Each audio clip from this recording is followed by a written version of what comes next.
세상에 천한 것들 얘기하시는 거, 천한 것들. 그래서 제가 막 이번에 막 저의 과거를 막 얘기하면서 50만 원에 8만 원짜리 월세방에 살고 막 형제 식구들이 막 들어와가지고 엄마랑 나랑 옥상에 이불 가지고 올라가서 하늘에 별 보면서 그러면 막 잤다 막 이런 고백을 제가 막 이렇게 하잖아요. 이게요.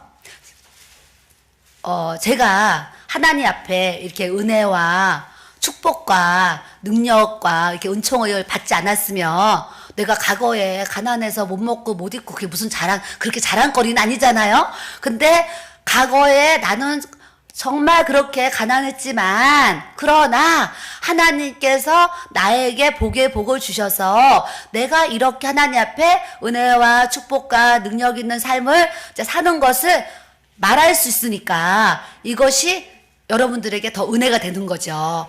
현재도 내가 못 먹고 못 입고 막 이런 상황인데 여러분들한테 이걸 자랑하면 별로 큰 은혜를 못 받을 수도 있을 것 같아요. 그래서 하나님이 저에게 세상의 기준으로는 그렇게 천한 삶을 살았지만 하나님이 나에게 복을 주셔서 내가 이제 하나님의 자녀된 권세를 막 누리며 사는 것을 제가 그리스도 예수 안에서 자랑하게 되는 거예요. 자, 그 다음은 멸시받는 것들, 멸시받는 거. 제가 이제 중학교 때 등록금을 1년 못 내고 다녔더니 그 1학년 때 선생님은 좀 이렇게 저를 불쌍하게 생각해가지고 한 번도 한 학기 등록금 안 내더라도 혼내시지 않았어요. 지리 선생님인데 혼내지 않으셨거든요. 근데 2학년 올라갔더니 윤리 선생님을 만났는데 이 윤리 선생님이 한 학기 등록금 안 내고 제가 2학년 올라오다 보니까 윤리 선생님이 저를 볼 때 너무 마음에 안 드는 거예요. 그러니까 지금 이제 생각하면 그 윤리 선생님이 좀 삶이 좀 풍요로웠을 것 같아요. 그래서 그분의 기준으로는 이 가난한 사람, 이 없는 사람, 등록금 못 내는 사람을 이해하지를 못했던 것 같다. 지금 이제 생각하면 그래요. 그래서 윤리 선생님 만나는데 선생님이 저만 보면 너 등록금 가져와, 등록금 가져와. 너 집에 가서 엄마 오시라고 그래. 막 이런 소리를 하는 거죠. 근데 집에를 가면은 아무도 나에게 등록금을 나에게 줄 사람이 없는 거죠. 집에 가서 엄마를 보면 돈이 하나 넣고 학교를 가면 선생님은 돈을 가져오라고 하고 그러니까 내 안에 얼마나 그런 고민과 어려움이 있었겠어요. 어려움이 있어요. 근데 이제 1년에 등록금 안 내니까 우리 그 윤리 선생님이 참다 화가 나가지고 이제 그 조회 말고 끝에 마무리하는 거 뭐라 그러죠? 종례 시간에 이 출석부 시커먼 거 60명 이름 적혀 있는 거 출석부 63명이었는데요. 62명인가 63명이었는데 우리 반에 학생들 63명인가 그랬어요. 근데 선생님이 얼마나 화가 나는지 나는 키가 작아가지고 막 4번 뭐 20번 이 정도 했거든요. 근데 어느 날 출석부에 글쎄요. 제가 등록금 안 낸다고 우리 반이 이제 63명이면은 그 앞에 거를 이제 빨간 줄로 지우고요. 63명이면 60 그 4번에다가요. 제 이름을 빨간 볼펜으로 제 이름을 써놓은 거예요. 어느 날 그 출석부를 내가 본 거죠. 이제 보게 됐어요. 어떻게? 봤더니 내 번호가 이제 20번이면은 그 맨 끝에다가 줄을 쫙 쥐고 빨간 볼펜으로 그 번호를 64를 만들어가지고 제 이름을 빨간 볼펜으로 적었어요. 근데요, 지금도 그런지 모르지만 우리 어렸을 때는 빨간 볼펜으로 이름 쓰면 뭐라 그래요? 절대 안 된다 그랬어요. 죽은 사람 이름 쓸 때 빨간 볼펜으로 쓰는 거다 그러면서 어른들이 빨간 볼펜으로 이름을 쓰면 안 된다 이렇게 가르침을 받았었거든요. 근데 선생님이 빨간 볼펜으로 내 이름을 거기다 이렇게 올려놓은 거예요. 그래서 아유 우리 선생님이 내가 너무 마음에 안 들어가지고 이제 그러셨나 보다 그랬는데 이제 선생님이 하루는 이제 이 종례 시간이 되면 저를 일어나라는 거예요. 저를 그 많은 애들 중에 일어나래요. 그럼 제가 이제 일어나잖아요. 그러면 이 출석부를 탁 치면서 뭐 이렇게 쳐요. 이렇게 치면서 야 너는 어떻게 이렇게 뻔뻔하냐. 사람이 등록금을 못 내면 학교를 나오지 말아야지. 등록금을 이렇게 계속 안 내면서 어떻게 그렇게 뻔뻔하게 학교를 나올 수 있냐는 거예요. 너는 어떻게 이렇게 양심도 없냐 막 이러면서. 지금은 그런 선생님이 없을 거예요. 인격적으로. 근데 이제 그 윤리 선생님이 그렇게 저한테 막 그런 말을 하는 거예요. 그러니까 제 입장에서 그 사춘기 때 그 어린 그 중2 나이에 얼마나 제가 마음이 괴로웠겠어요. 그래서 이제 학교를 가는데 점점 학교 가방이 무거워지고 학교 가는 게 이제 불편해지고 막 이러면서 이제 안 갈 수 없으니까 학교를 이제 안 빠지고 계속 가는 거예요.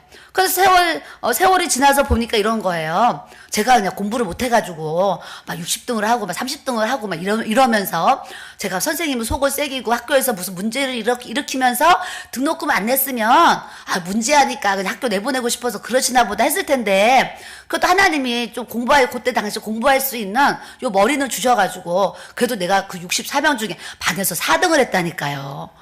그때 당시에 4등을 하고서 공부는 열심히 하는데 선생님은 돈 안 낸다고 그렇게 저를 구박을 하는 거예요. 구박.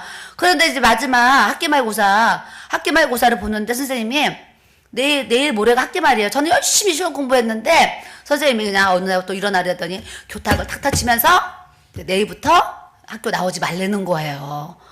그래서 제가 이제 그 다음 날부터 그냥 학교를 안 갔어요. 안 가고 나가서 돈을 벌어야 되겠다. 돈을. 그래서 제가 이제 여기 성수동이 있어요. 서울에 성수동이 있는데 그 앞에 예전에는 공장이 많았어요. 그래서 제가 학교를 안 가고 내가 돈을 벌어야 되겠다. 그래서 그 공장을 찾아가가지고 어떤 실장님이 계시는데 그분한테 이제 제가 가니까 왜 왔냐는 거예요. 조그만 애가 찾아오니까 왜 왔냐고 그래요. 그래서 제가 학교가 이만저만 해가지고 취직하려 왔습니다 했더니 그래 내가 너 취직시켜 줄게. 그래서 그 공장에서 저를 취직을 시켜주셨어요. 취직을 시켜주셔서 이제 들어가니까 옷 만드는 공장인데 오늘도 옷을 입다가 이렇게 그 실밥이 있어가지고 가위로 실밥을 자르고 왔어요. 근데 제가 이제 공장에 들어가서 한 일이 뭐냐면 옷이 만들어지면 옷을 뒤집어가지고 쪽가위 아세요? 쪽가위로 실밥을 싹둑 이제 자르는 그 일을 했어요. 이제 그 일을 해서 다시 원상복귀 시켜놓고 하면서 옷을 접어가지고 이렇게 집어넣는 일을 했는데 그러면 직장을 이제 다니고 있는데 저희 엄마가 하루 나갔다 오시더니 은진아 너 고등학교 갈 수 있다 고등학교 그러는 거예요 저희 엄마가. 그래서 제가 엄마는 학교 지금 퇴학 당해가지고 학교도 못 가고 지금 돈 벌고 있는데 무슨 고등학교를 가요. 그랬더니 우리 엄마가 야 내가 나갔는데 어떤 아줌마가 나한테 얘기해줬는데 너 같은 애들이 검정고시를 나라에서 치는 검정고시를 보면은 고등학교를 갈 수 있단다 그러는데요. 저에게는 그게 진짜 복음이었다니까요.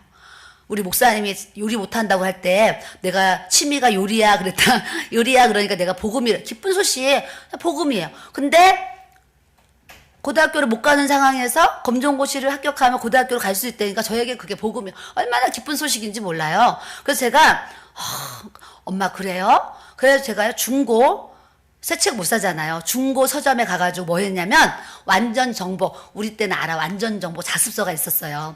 그래서 공부를 해야 되겠다. 검정고시를 봐야 되니까. 그래서 제가 중고 서점으로 가가지고요.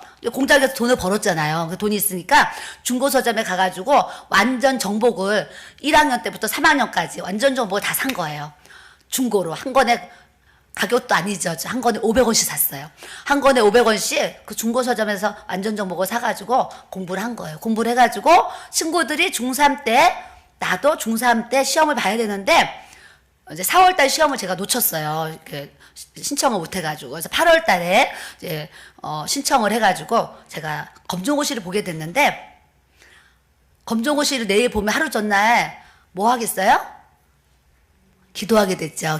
내일 시험이니까 기도하게 되잖아. 그래서 집에서 베개 하나 놓고 무릎을 꿇은 다음에 베개에다 손을 올려놓고 제가 머리를 엎드려가지고 무릎을 꿇고 하나님 앞에 기도를 한 거예요. 하나님, 저 내일 이제 검정고시를 이제 시험을 보러 가는데 제가 저도 왜 그런 기도를 했는지 모르지만 하나님 저 내일 검정고시 보는데 검정고시 꼭 60점 이상 맞아서 꼭 합격시켜 주세요. 이제 그렇게 기도하면서 하나님 아는 거는 잘 풀게 해주시고 모르는 거는 잘 찍게 해주세요. 제가 이렇게 기도를 한 거예요. 시험 보기 전날. 그 기도를 했는데 어제 제가 그랬죠. 기도원 갔을 때 마음의 고통이 심했는데 기도를 하니까 어디선가 평강이 밀려왔다 그랬잖아요. 제가 검정고시 때문에 기도한 그날 밤에요. 평강이 왔었어요. 마음의 평강이 이렇게 중2 때 그런 체험, 중3 때 그런 체험을 했어요. 평강이 착 오면서 기도하기 전에는 막 마음이 콩닥콩닥 뛰는 거예요. 왜 뛰냐면 친구들이 고등학교에 갈 때 나도 같이 고등학교 가고 싶은데 내가 내일 8월 달에 검정고시가 떨어지면 나는 다시 재수를 해서 이제 후년에 가야 되는 거예요. 그러니까 제 마음에 꼭 합격해서 가고 싶은 마음이 간절하니까 주님 앞에 기도를 했는데 기도하는데 내 마음에 평강이 쫙 오는 거예요. 세상에서 줄 수 없는 그 평강을 그때 보게 하셨어요. 그러면서 기도를 했고 하나님이 60점의 합격인데 61점에 제가 이제 검정고시를 합격하고 이제 고등학교를 가게 되는 이제 하나님의 저에게는 그게 놀라운 은혜죠. 놀라운 은혜를 베풀어 주셨는데 그렇게 제가 그 선생님한테 진짜 이걸 보면 멸시를 받은 거예요. 멸시. 그래서 제가 그때 무슨 생각을 했냐면 어린 마음에 내가 나중에 성공을 하면 꼭 저 윤리 선생님을 찾아가가지고 선생님이 나 등록금 안 낼 때 그렇게 나를 무시하고 멸시하고 나를 그렇게 나에게 상처를 주고 나에게 괴로움을 줬는데 내가 이렇게 잘 돼가지고 성공했다고 내가 그 윤리 선생님을 찾아가지고 가서 만나야지. 그 어린 마음에 그런 생각을 했어요. 근데 지금 이제 돌아가셨겠죠. 네, 그래서 이제 그런 상처가 저한테 있었는데 주님이 나와 함께 하시니까 그렇게 어렵고 힘들어도 나는 왜 이렇게 힘들어? 왜 이렇게 괴로워? 이러지 않아요. 항상 예수님이 내 안에 계시니까 그렇게 어려운 환경 속에서도 제가 항상 웃으면서 살았어요. 웃으면서. 나중에 우리 고등학교 때 친구들이 한 번 우리 집에 찾아왔어요. 말도 안 하고 우리 동네에 찾아와가지고 우리 집을 찾아왔는데 그 친구들이 우리 집에 한 번 왔다 간 다음에 저한테 이런 얘기를 하는 거예요. 친구들이 은진아, 나는 너가 이렇게 못 사는지 몰랐어. 그래 친구들이 나는 너가 이렇게 못 사는지 몰랐어. 학교에서 너의 모습을 보면 너의 모습 학교에서 보여지는 너의 모습은 진짜 부잣집 딸같이 보여졌어. 근데 너희 집에 와서 너 이렇게 그 단칸방을 보니까 야 은진아 나는 너가 이렇게 힘들게 어렵게 사는지 몰랐어. 친구들이 그러는 거예요. 이제 그게 이제 이렇게 안 잊혀져요. 그런 고백이. 그렇게 멸시를 받는 저에게 하나님이 이렇게 은혜와 복을 이렇게 주셨어요.